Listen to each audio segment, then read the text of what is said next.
Value zone hyper mart Nandamuri Balakrishna గారిచే November 28న నాచారంలో గొప్ప ప్రారంభం. 35 రోజుల్లో 5 హత్యలు, వివిధ రాష్ట్రాల్లో 10కి పైగా కేసులు. రైల్లో ఒంటరి మహిళలే అతని టార్గెట్. అత్యాచారాలు, ఆ తర్వాత మర్డర్ చేయడం ఆ సైకో కిల్లర్ నైజం. ఎప్పటికప్పుడు ప్రదేశాలు మారుస్తూ పోలీసుల కళ్ళు గప్పి తిరుగుతున్న సీరియల్ కిల్లర్ను పోలీసులు పట్టుకున్నారు. 2000 సీసీ కెమెరాల ఫుటేజీలతో జల్లెడ పట్టి సైకో కిల్లర్ను కటకటాల్లోకి నెట్టారు. హర్యానాకు చెందిన సాహుల్ పాత నేరస్తుడు. రాజస్థాన్, హర్యానా, ఉత్తరప్రదేశ్, ఉత్తరాఖండ్లో చోరీలు, ఆయుధాల అక్రమ రవాణా తదితర కేసుల్లో జైలుకు వెళ్లి వచ్చాడు.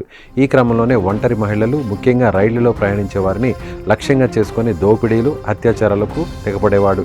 కర్ణాటక, పశ్చిమ బెంగాల్, మహారాష్ట్రలోని రైల్వే స్టేషన్లోని పరిసరాల్లో ఈ తరహా హత్యలకు పాల్పడినట్లు కేసులు నమోదయ్యాయి. అరెస్టుకు ముందు రోజు సికింద్రాబాద్ రైల్వే స్టేషన్ సమీపంలో ఓ రైలులో మహిళను దోపిడీ చేసి హత్య చేశాడు. ఈ హత్య అతన్ని మరోసారి పోలీసులకు పట్టించింది. సాహుల్ చిన్నతనంలోనే ఎడమకాలికి పోలియో సోకింది. ఫలితంగా చిన్నతనం నుంచే ఒంటరిగా ఉంటూ విచిత్రంగా ప్రవర్తించేవాడు.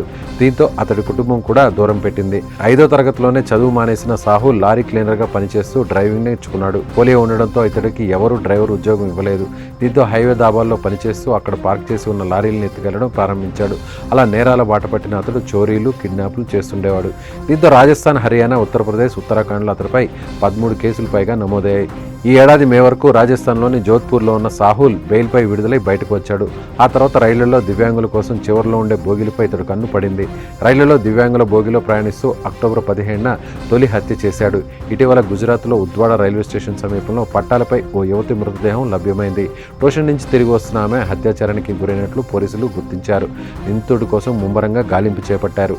ఆయా రాష్ట్రాల పోలీసులను సమన్వయం చేసుకోవడంతో గుజరాత్లోని ఆయా ప్రాంతాల్లో దాదాపు 2000 సీసీ కెమెరాల ఫుటేజీలను పరిశీలించారు.